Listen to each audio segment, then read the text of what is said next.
Buenos días. Vamos a esperar un segundo a ver si el sonido funciona. Sonido. Queridos hermanos, Bueno, como ya lo acabamos de escuchar, mi nombre es Feiser Muñoz.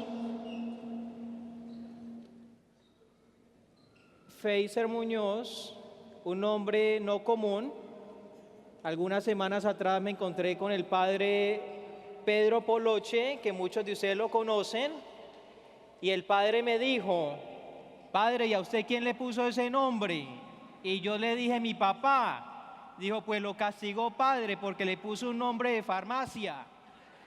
Entonces, pero mi cariño para el padre Poloche por ser tan cariñoso, ¿no? Tan buena gente. Yo soy Feiser Muñoz, colombiano, del sur centro de Colombia, de una pequeña ciudad que se llama Garzón, la cual tiene más o menos unos 100.000 habitantes. Toda mi familia vive en Colombia. Mi familia está conformada por mis padres y por 3 hermanas y yo. Tengo una hermana de 34 años, luego sigo yo con 31, tengo otra hermana que tiene 30 años y la menor, que es la bebé de la casa, que tiene 17 años. Cuando crecí, nunca pensé llegar a ser sacerdote. No estaba en mis planes ser sacerdote. Eso era lo último que quería hacer, ser sacerdote. Crecí con la idea de querer ser militar, de servir a mi país y servir a Dios desde las fuerzas militares, pero Dios tiene caminos misteriosos para cada persona. Y pues bueno, cuando tenía 19 años, en mi último año de colegio, quise irme a formar más como ser humano, como ser una persona mejor para la sociedad y para mi familia. Entonces dije: ¿por qué no ingresar al seminario, donde quizás puedo recibir una formación humana, intelectual, espiritual, académica, y descubrir si Dios realmente me llama a ser sacerdote? Así fue como ingresé al seminario para ser capellán militar, porque siempre había soñado con ser militar. Entonces no me presenté para el seminario de mi diócesis, sino que me presenté para el seminario donde se forman los sacerdotes para las fuerzas militares de mi país. Me presenté, ingresé al seminario, estuve 4 años y medio preparándome para capellán militar y empecé a discernir la posibilidad de servir en otro país, a otra cultura, a otras personas y quizás en otro idioma. Entonces empecé a comunicarme con la arquidiócesis de Atlanta, fui aceptado, ingresé a los Estados Unidos el 16 de agosto del 2008, perdón. Y cuando ingresé me pusieron los 2 primeros años aquí en esta ciudad, para conocer la comunidad y también para aprender un poco más pues de inglés. Luego fui enviado al seminario de San Vicente, que está encargado o dirigido mejor por los monjes benedictinos en Pensilvania, donde estuve 3 años como formación allá en Pensilvania. Terminé mis estudios de teología y regresé en el 2013 para ser ordenado por nuestro arzobispo Wilton Gregory el 8 de junio del 2013. O sea que en 4 días, por la misericordia de Dios, hoy que vamos a hablar de la misericordia de Dios, voy a tener 3 años de ordenado. Desde ese entonces, cuando me ordenaron, me pusieron a trabajar en la Catedral de Cristo Rey, que quizás muchos de ustedes la conocen, muy famosa y a la cual tengo mucho que agradecerle. porque he tenido la oportunidad de trabajar tanto con la comunidad anglo, con la comunidad que habla inglés, como con la comunidad hispana también. La Catedral de Cristo Rey tiene más de 5.000 familias inscritas. La Catedral de Cristo Rey tiene una misión que está sobre la Beaufort, que muchos de ustedes quizá la conocen, que tiene más o menos 750, 800 personas en una sola misa cada domingo, y que fue de un grupo pequeño de 100 personas, pasó a ser un grupo de 400, de 500, y actualmente 800 o 750 personas en una sola misa.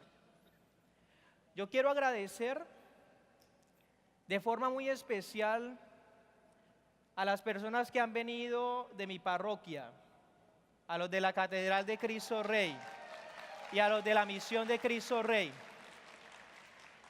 Gracias por hacer parte de este evento. Yo sé que ustedes no vinieron por mí, yo sé que ustedes vinieron fue porque querían disfrutar de ese congreso eucarístico. Gracias por estar acá. Gracias a cada uno de los que han tomado el tiempo, porque muchos de ustedes han dejado de trabajar hoy para poder estar acá. Han dejado de dormir para poder estar acá. Se han sacrificado para poder venir en este día a compartir y aprender un poco más de nuestro Señor Jesús. Así que gracias a todos los que han venido el día de hoy, y también de forma calurosa a los que han venido por primera vez. Levanten la mano los que han venido por primera vez al Congreso el día de hoy. Recibámoslos con un fuerte aplauso a ellos.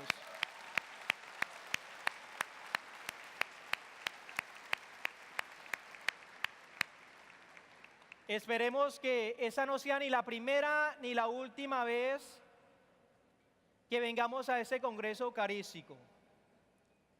Que no sea ni la primera ni la última vez. A mí me gusta romper las reglas, entonces voy a tener que bajar del escenario para que hablemos de la misericordia. Sé misericordioso como vuestro Padre es misericordioso.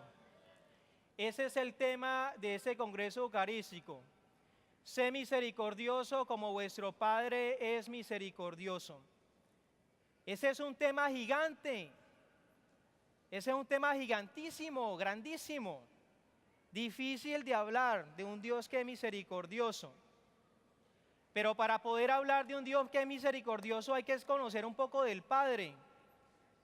Hay que saber quién es ese Padre y cómo nos comunicamos con ese Padre para poder hablar de la misericordia. Porque es bien difícil hablar de ese Dios de misericordia si, bueno, ¿y quién es ese Padre? Sí es misericordioso, pero ¿de dónde salió ese Padre? Entonces yo los invito a que veamos cómo los seres humanos tenemos diferentes dimensiones, cómo estamos nosotros conformados. Entonces había un gran filósofo que se llamó Martin Buber, que escribió un pequeño libro que se llama ¿Qué es el hombre? En este pequeño libro, Martin Buber habla sobre las dimensiones del ser humano, o sea, las capacidades que el ser humano tiene. Entonces, una de las dimensiones que él explica es la dimensión social, la capacidad que tiene el hombre para relacionarse con los demás. O sea, tú no naciste para estar sola, tú naciste para vivir en comunidad, como una familia. O sea, solo o sola no vas a sobrevivir en esa sociedad. Todos nacimos para estar en sociedad. Y Martin Buber habla sobre la dimensión intelectual, la capacidad que tiene el hombre para aprender, para razonar, para enseñar, para comprender las cosas del mundo. Y nos habla de otra dimensión que es bastante importante y es como el centro de la relación con Dios, que es la dimensión espiritual. La dimensión espiritual es como la capacidad que el hombre tiene para llegar hasta ese Dios que es superior a los seres humanos. Un ser que trasciende nuestra propia existencia, un ser que está más allá de nuestras capacidades, un Dios que es misericordioso. Entonces, a través de esa dimensión nosotros logramos comunicarnos con ese Dios en nuestras limitaciones. Entonces, cuando tú estás enferma, y no hay médico que te cure, ese Dios está ahí para curarte. Ese es el Dios que te puede dar el trabajo que necesitas. O ese es el Dios que puede hacer cambiar a tu esposo o a tu esposa de un hábito que no sea tan bueno. Es un Dios que es trascendente a través de esa dimensión espiritual que tenemos todos los seres humanos. Todos los seres humanos tenemos esa dimensión. Yo tengo una abuela, bueno, tengo mis 4 abuelos vivos, gracias a Dios, pero tengo una abuela que tiene casi 90 años, en noviembre completa 90 años, mi abuela paterna. Está jovencita ella, casi 90. ¿Qué pasa con mi abuela? Mi abuela, cuando llovía muy fuerte, mi abuela pedía a los de la familia que trajéramos los ramos benditos, los de Domingo de Ramos. Entonces, como estaba cayendo una tormenta así bien fuerte, y ante una tormenta fuerte, ¿qué puede hacer el ser humano? Nada, solo orar, pedirle a Dios de que no te tumbe la casa y que no mueras. Es lo único que le puedes pedir a Dios. Entonces, mi abuela, en su espiritualidad, hacía una pequeña fogata con los ramos benditos. Y mi abuela, en su inocencia y en su fe, oraba a Dios con este humo de los ramos benditos para que Dios escuchara las plegarias y calmara la lluvia, para que pasara la lluvia. Y quizás la lluvia se iba, entonces la abuela quedaba contenta, contentísima. El poder de Dios a través del ramo bendito, quedaba contenta. ¿Por qué? Porque la abuela tenía esa capacidad de trascendencia o esa capacidad espiritual para poder comunicarse con ese Dios. La misma capacidad que tú tienes y que tú tienes, porque si ustedes están acá es porque creen en ese Dios. Porque a pesar de nuestras limitaciones llegamos a ese Dios que nos da esperanza. Pero ¿qué pasó? Diferentes generaciones o civilizaciones en la historia de la humanidad han tenido la misma capacidad. Por ejemplo, los dioses griegos. ¿Quién era el papá de todos los dioses griegos? ¿Cómo se llamaba? Se llamaba Zeus. ¿Y dónde vivía Zeus? Vivía en el Olimpo, lo que nosotros conocemos como cielo. Porque ellos tenían esa capacidad para trascender también, pero tenían diferentes dioses. Entonces estaba el dios Apolo, estaba el dios Ares, que era el dios de la guerra. Entonces, si tenías una guerra, le pedías a ese Dios para que te ayudara a vencer al enemigo, porque eras limitado, porque no tenías la capacidad para ir a combatir 200, 300, 1000 o 2000 soldados. Pero quizás si te gustaba el vino, para muchos que les gusta la cerveza, ¿cierto? O el tequila, entonces estaba el dios Dionisio, que era el dios del vino, de la abundancia del vino, el que daba el licor, la recolección de las uvas. Entonces yo no quiero que de pronto aquí me salga uno, no, es que me gusta mucho la cerveza, voy a empezar a pedir a ese Dios, ¿cierto? Que me socorra mucha cerveza para el fin de semana. No es eso, es la capacidad que tenían todas esas culturas para comunicarse con un ser superior. Por ejemplo, los mayas en Centroamérica, los aztecas en México, tenían la capacidad para comunicarse con un ser superior. Entonces, ahora que sabemos que todo ser humano tiene esa dimensión espiritual, ¿cómo nosotros hablamos que tenemos un Dios misericordioso cuando tenemos tanta injusticia, cuando tenemos sufrimientos, cuando tenemos muerte, violencia? ¿Cuántos de nosotros no venimos de países donde la violencia es el diario vivir, es el pan de cada día? Donde hay personas sufriendo en los hospitales con enfermedades que no tienen cura, donde hay niños que no alcanzan a nacer, donde hay abuelas o abuelos que no tienen nada que comer. ¿Cómo hablamos de misericordia cuando tenemos un padre que es abusador? O cuando tenemos una mamá que es chismosa, la chismosa del pueblo. ¿Cómo hablamos nosotros de la misericordia cuando tenemos todas esas dificultades en este mundo? No sé si ustedes se han puesto a pensar en eso, pero para mí es difícil hablar de un Dios de misericordia cuando hay tanto problema y tanta dificultad en el mundo. Pero a pesar de tanto problema y dificultad, tenemos algo que se llama esperanza.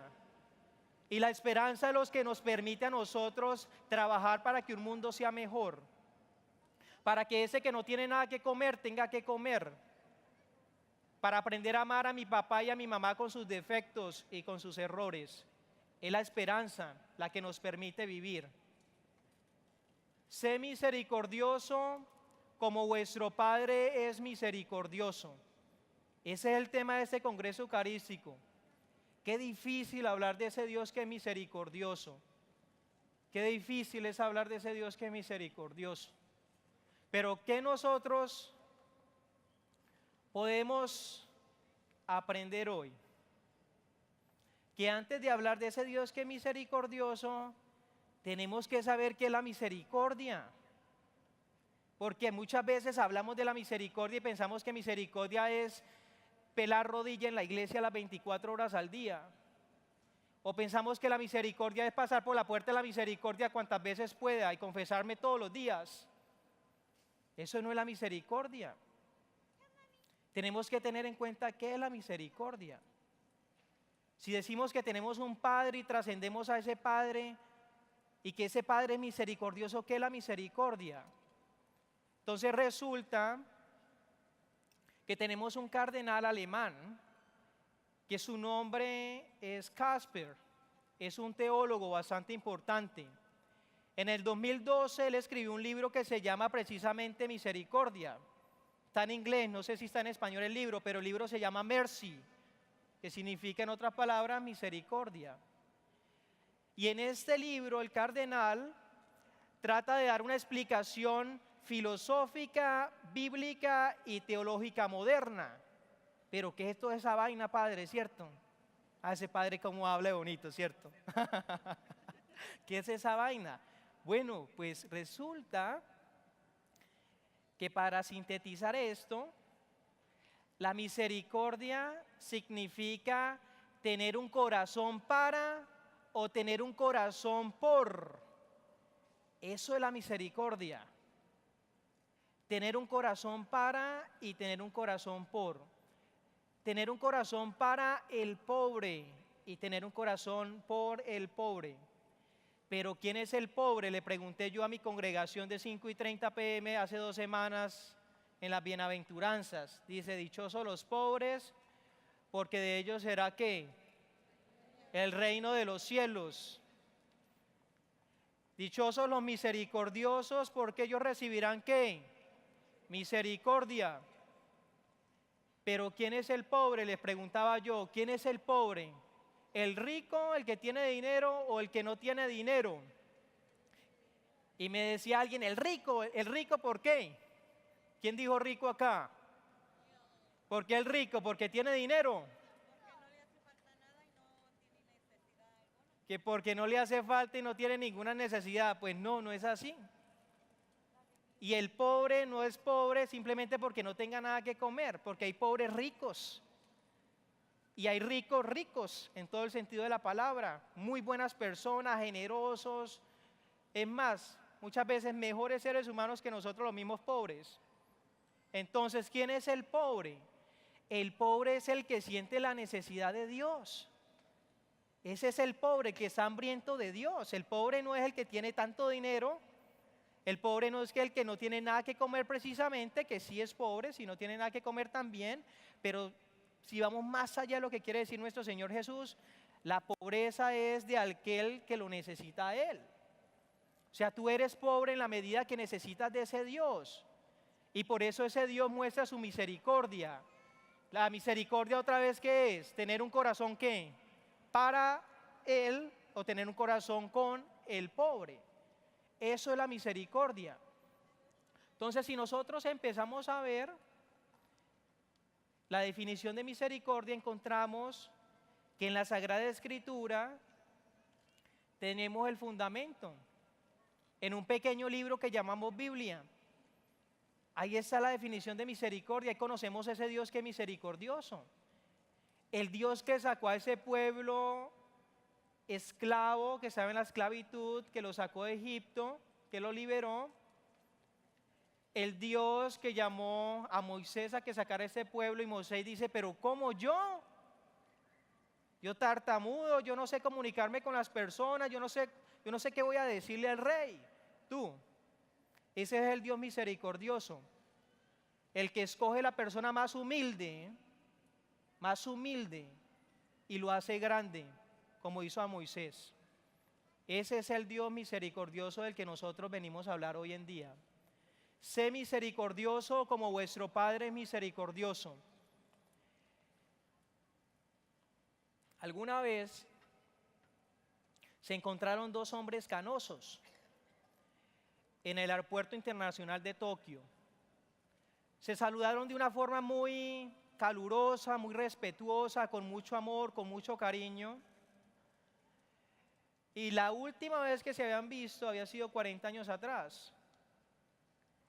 ¿Cómo se habían visto ellos? Como enemigos. Porque resulta que uno de ellos era americano y su nombre era Ponich. Había sido sargento del ejército de los Estados Unidos. Y el otro había sido soldado del ejército japonés. Entonces se habían encontrado alguna vez en una cueva que queda en Okinawa, en Japón. Resultó que Ponich, en medio de la guerra, tomó un niño en sus brazos, un niño que había recibido impactos de bala en sus piernas, tomó al niño en sus brazos y entró a la cueva, pero no se percató que dentro de la cueva habían dos francotiradores japoneses, habían dos soldados japoneses, y uno de ellos era Ichibachi. Entonces ingresó a la cueva y Ponich se percató de que iba a morir. Claro, si te encuentras con tu enemigo en la guerra, ¿qué te va a pasar si hay dos con fusil detrás tuyo? Te mueres, o sea, acaban con la vida tuya. Pues resulta que Ponich puso el niño en el suelo, tomó su cantimplora, la cantimplora es donde los soldados guardan el agua, ¿cierto? Y empezó a limpiar las heridas de ese niño. Cuando los dos soldados japoneses vieron lo que Ponich, el sargento americano, estaba haciendo, fueron bajando sus fusiles lentamente. Y Ponich dijo, si tengo que morir, estaba lavándole las llagas o las heridas a este niño y le dice, si tengo que morir, ¿qué mejor morir que haciendo un acto de misericordia? Y como no lo mataron, se levantó Ponich con el niño en los brazos, hizo una venia como símbolo de reverencia, de respeto hacia los dos soldados japoneses, y se llevó al niño a una base militar de los Estados Unidos, donde salvaron al niño. Pero ¿cómo se encontraron esos dos hombres después de tanto tiempo, de 40 años? Puede ser la pregunta. Pues resulta que Ponich, el sargento americano, escribió una carta al diario de Tokio, dándole agradecimiento al pueblo japonés por los dos soldados que le habían perdonado la vida 40 años atrás. Ichibachi, que estaba vivo todavía, leyó la carta en el diario de Tokio y se comunicó con el diario y pidió que tuvieran un reencuentro. Y así fue como se encontraron.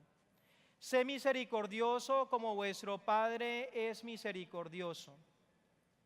Qué difícil es ser misericordioso. Qué difícil es sentir la misericordia de Dios. Porque el ser humano siempre experimenta el dolor, siempre experimenta el sufrimiento. Es algo que no se aparta del ser humano. Ningún ser humano se escapa del sufrimiento y del dolor. Tarde o temprano nos toca a nosotros. Y puede ser un sufrimiento físico o puede ser un sufrimiento emocional o quizás un sufrimiento espiritual. Pero ningún ser humano se escapa de ese sufrimiento. Siempre estamos ahí en la lucha, pero tenemos la esperanza de que un día será mejor, de que el mañana será mejor, de que mi abuela se va a mejorar, de que mi madre se va a salvar, de que un mañana será mejor. Esa es la esperanza que nosotros guardamos. Sé misericordioso como vuestro Padre es misericordioso. Pero ¿cómo nosotros podemos recibir esa misericordia de Dios? ¿Tú cómo crees que recibes la misericordia de Dios? A través de la oración. Dame un ejemplo concreto de la misericordia de Dios. Ser misericordioso como Él es misericordioso. Un ejemplo concreto. Hoy. Hoy, Día de hoy. hoy, así es. Tú estás acá porque Dios es misericordioso. Así de simple. La vida es un acto de misericordia, la familia es un acto de misericordia. El papá y la mamá es un acto de misericordia. Entonces nosotros, ¿qué tenemos que recordar? Que la misericordia es algo que tenemos que experimentar, pero empezar a experimentarlo desde nuestra propia familia. Seamos misericordiosos. Muchas veces no nos perdonamos a nosotros mismos de pecados. Muchas veces no perdonamos al papá o a la mamá de cosas que han pasado. Muchas veces nosotros, los miembros de la iglesia, somos los que empezamos a sacar a la gente de la iglesia. Entonces empiezan a formar unos grupos y unos guetos así horribles en las iglesias. Y en lugar de ser misericordiosos, lo que estamos haciendo es sacando a la gente de la iglesia. Entonces seamos misericordiosos, recibamos la misericordia de Dios a través del sacramento de la confesión.